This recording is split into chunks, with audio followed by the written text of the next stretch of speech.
Well, shocked by what I heard in the report, clearly racist.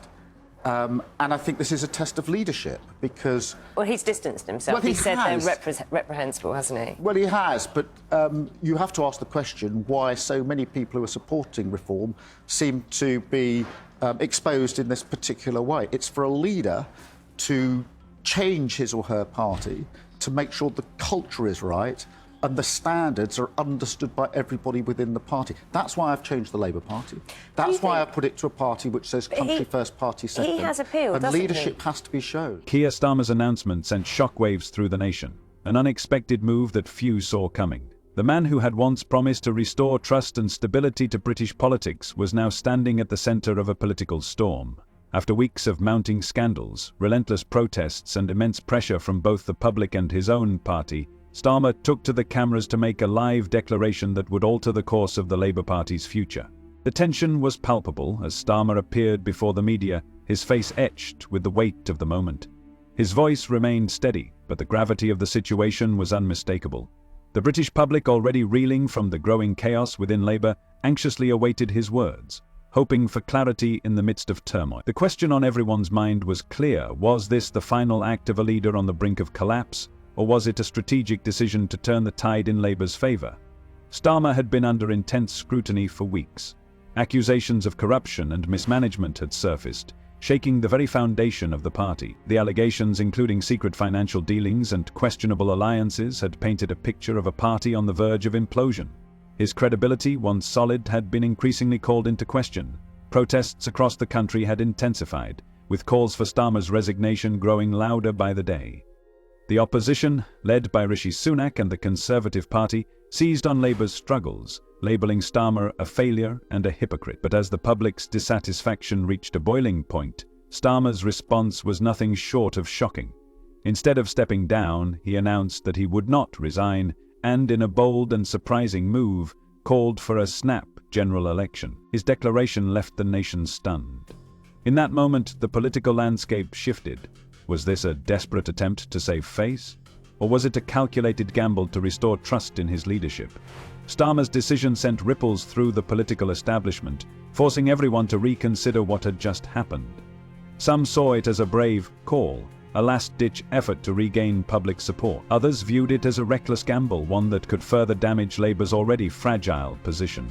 Regardless of the interpretation, one thing was clear: Starmer had made a decision that would forever alter the trajectory of his leadership and Labour's future. As the weeks of mounting pressure continued, the political situation surrounding Keir Starmer and the Labour Party grew more dire with each passing day. Starmer, once seen as a beacon of hope for the Labour Party, now found himself facing the most significant crisis of his political career. The accusations of corruption, mismanagement, and the exposure of questionable financial dealings had begun to erode his once solid credibility. What had started as murmurs of discontent within his own party rapidly escalated into an all-out political firestorm. The frustration from both within Labour and the wider public reached a boiling point, and it became clear that Starmer's leadership was hanging by a thread.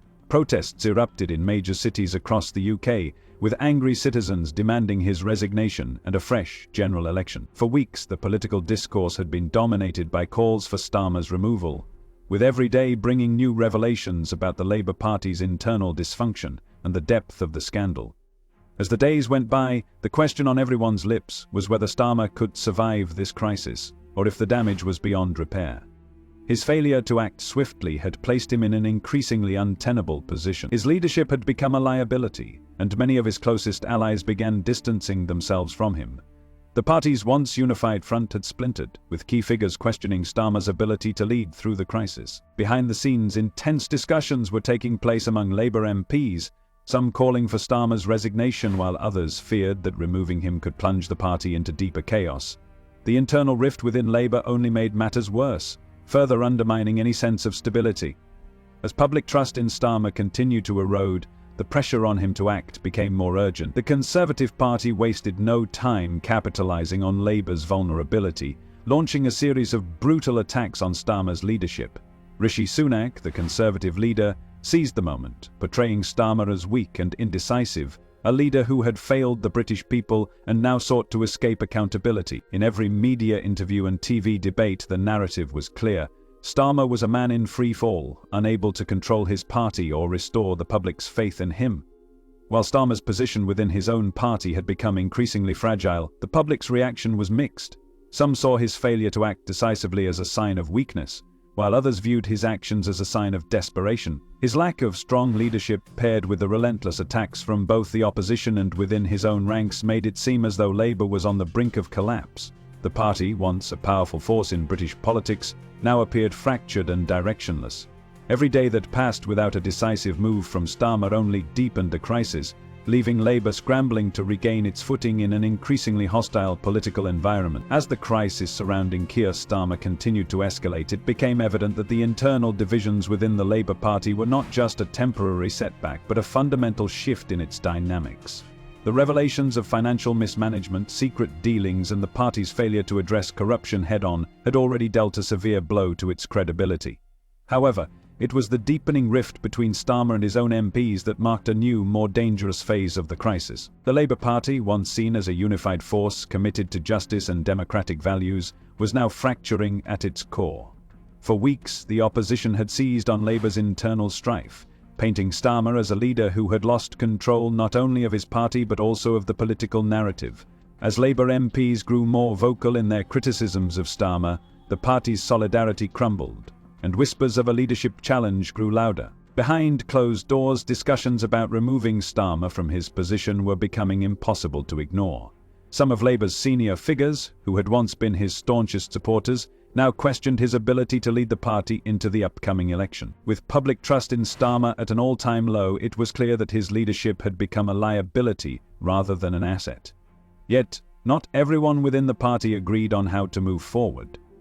While some MPs advocated for swift action to replace Starmer and move on from the scandal, others feared that such a move would create even more chaos and instability in the run-up to the general election. Labour, already under attack from the Conservative Party and facing growing discontent from its own members, was now in a precarious position.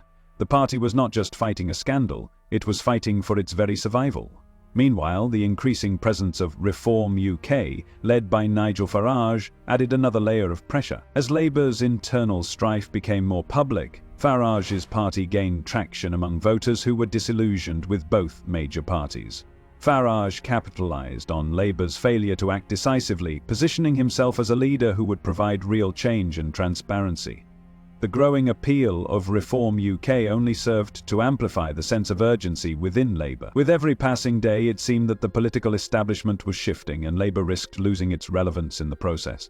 As the debate within the party grew more heated, the calls for Starmer's resignation intensified. Some MPs even began to speculate about possible leadership candidates to replace him, but no clear frontrunner emerged.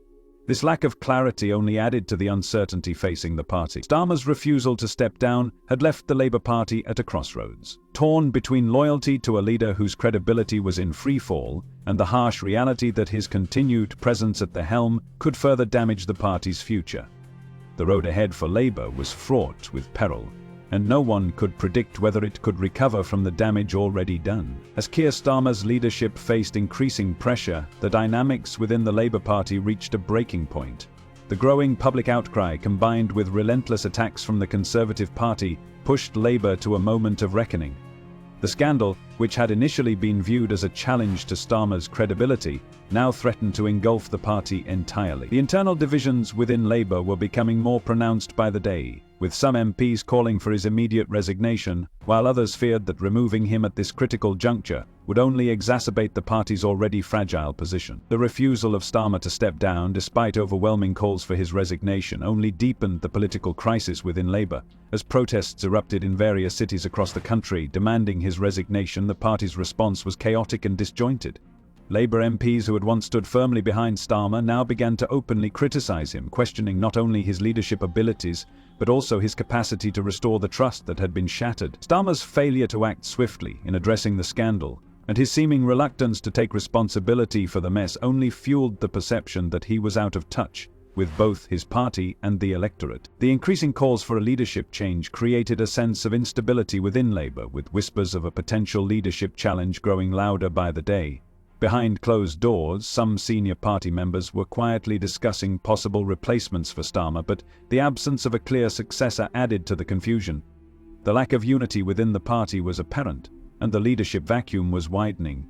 Starmer's inability to regain control over his own party further compounded the crisis. The situation was becoming a nightmare for Labour, as it became clear that the party was not just grappling with a scandal, but with an existential crisis that threatened to unravel the years of work that had built its political standing. With Reform UK gaining momentum under Nigel Farage, the urgency for Labour to address its internal issues intensified. Farage's populist rhetoric was resonating with many disillusioned voters who were fed up with the political establishment, and his rise was seen as a direct challenge to Labour's long-standing dominance. As Reform UK gained ground, the pressure on Starmer and Labour increased, with many wondering if the party could recover from the damage caused by its internal struggles. The longer the leadership crisis dragged on, the more Labour's reputation was tarnished, and the more voters were turning to alternatives. Starmer's fate now seemed inextricably linked to the future of Labour itself, and whether he could steer the party out of this turbulent period remained uncertain. With every day that passed, it became increasingly clear that the road ahead for Labour was fraught with uncertainty and division. The increasing pressure on Keir Starmer from within his own party and the growing opposition from the public made it clear that the political landscape was shifting dramatically. As the Labour Party scrambled to regain control, the true extent of the internal divisions became more apparent. What had once been seen as a straightforward crisis of leadership now threatened to fracture the party beyond repair. While some MPs were calling for Starmer's resignation, fearing that his continued leadership would spell disaster for the party's future, others believed that removing him at this point would only deepen the rift and plunge the party into further disarray. The situation was becoming a political quagmire, and Labour's ability to present itself as a united front was rapidly dissolving. Starmer's hesitance to act decisively in the face of the scandal was compounded by his failure to repair the damage to his public image. His credibility, once central to Labour's appeal, had now been severely undermined, and the public began to view him as a leader who was out of touch with the people he had promised to serve. The lack of leadership within Labour was becoming more and more obvious, with MPs and party officials divided over how to respond to the mounting crisis. Behind the scenes, whispers of leadership challenges were growing louder. Some senior figures were even suggesting that a change in leadership might be the only way to salvage what was left of the party's credibility. However, with no clear successor emerging, the prospect of a leadership race only added to the chaos. Meanwhile, the Conservative Party, sensing Labour's vulnerability, intensified its attacks, with Rishi Sunak and other Tories framing the scandal as a referendum on Labour's ability to govern. Sunak's rhetoric painted Starmer as a weak leader, unfit to lead the country, and the Conservative Party seized on Labour's internal turmoil to bolster their own position. Labour's internal strife, combined with the growing influence of Reform UK, which was gaining momentum under Nigel Farage, only deepened the sense of urgency within the party. Farage's rise was seen as a direct challenge to Labour's traditional dominance, and his populist message resonated with voters who felt disillusioned by the political establishment. As the pressure mounted, Starmer's failure to unite his party and address the scandal head-on left him looking increasingly isolated. The situation was deteriorating faster than anyone had anticipated, and Labour found itself caught between the rock of internal rebellion and the hard place of an emboldened opposition. The longer the leadership crisis continued, the more likely it seemed that Labour's future as a political force was in jeopardy. With every passing day, the political landscape was shifting further away from Labour, and the party seemed increasingly incapable of adapting to the changing tide. As the political storm surrounding Keir Starmer and the Labour Party intensified, the public's disillusionment with the party reached new heights. The ongoing scandal had shifted the narrative from Labour's policies to its internal dysfunction, and the calls for leadership change were only growing louder. Starmer, once considered the saviour who would restore stability to a fractured Labour Party, now appeared more like a symbol of its decay. His refusal to step down in the face of mounting pressure from both his own MPs and the public further fueled the fire. With every passing day, his credibility continued to erode, and Labour's ability to mount a cohesive campaign for the upcoming election seemed increasingly unlikely. The party was on the brink, its leadership divided and its future uncertain. The media, relentless in its coverage of the scandal, painted a picture of a party at war with itself, and the public responded with a mix of anger and skepticism. The once united front Labour had hoped to present in the upcoming general election now seemed impossible to achieve.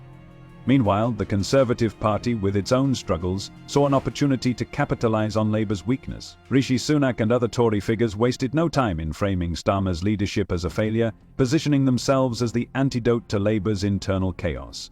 The stage was set for a political showdown, with Labour's credibility hanging by a thread and the future of its leadership uncertain. See you later.